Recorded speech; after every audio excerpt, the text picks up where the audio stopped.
Fala galera, bom dia, boa tarde, boa noite.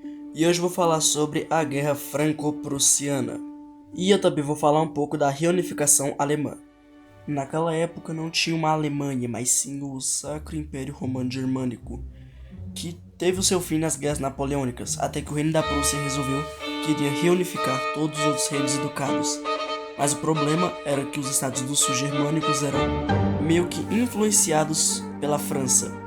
E naquela época, a França não estava muito bem por causa depois das guerras napoleônicas, ela voltou a ser um reino e perdeu boa parte do seu prestígio e influência na Europa.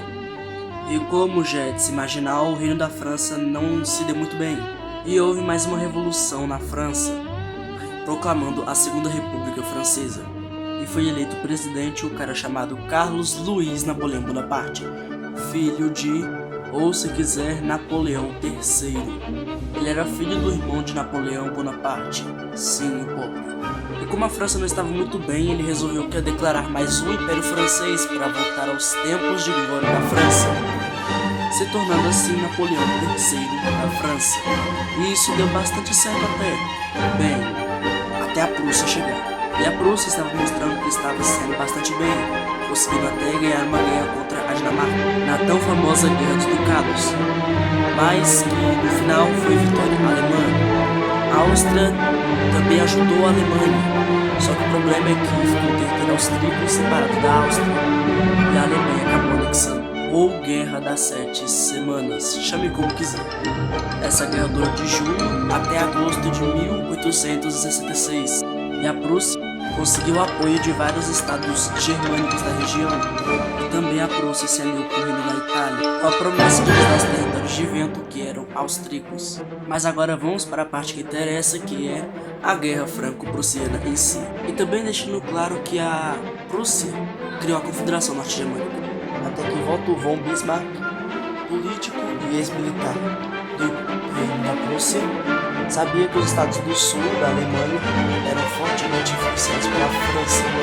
E ele também sabia que não houve outros países e não sabia sua influência expansiva pelos estados germânicos. E também existia mais um obstáculo, que era a França.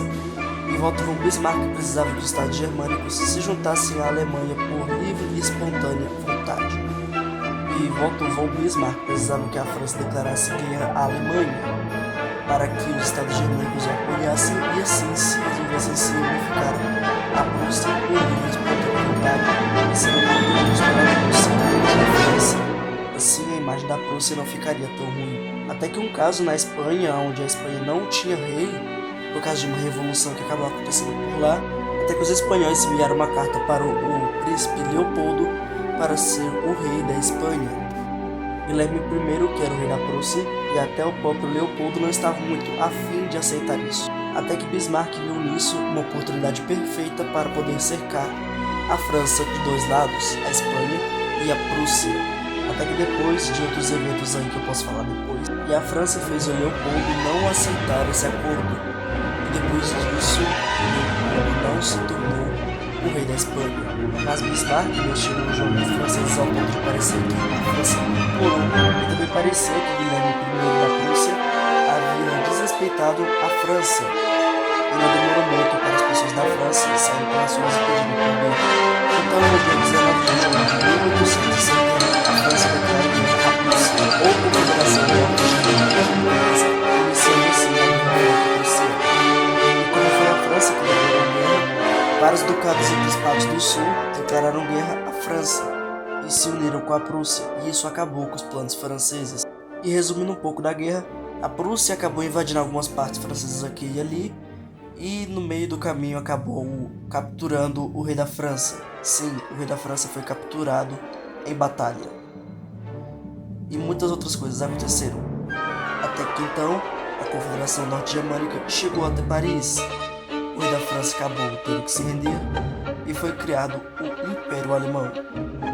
Até que no Palácio de Versalhes, na França, Guilherme é declarado o imperador do Império Alemão. E também é criado o Império Alemão, com Otto von Bismarck conseguindo unir todos os reinos e ducados em um estado só.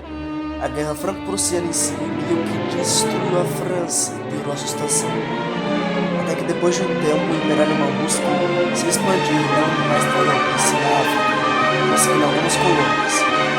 E um tempo depois se juntaram com a Áustria-Hungria e o apoiaram o Império Otomano, os impérios centrais, e causariam a Primeira Guerra Mundial. E foi disso, galera, espero que tenham gostado. Por favor, curtam esse vídeo, digitem nos comentários se acharam algum erro, porque esse vídeo foi muito feito nas pressas. Se quiserem que eu dou mais algumas palavras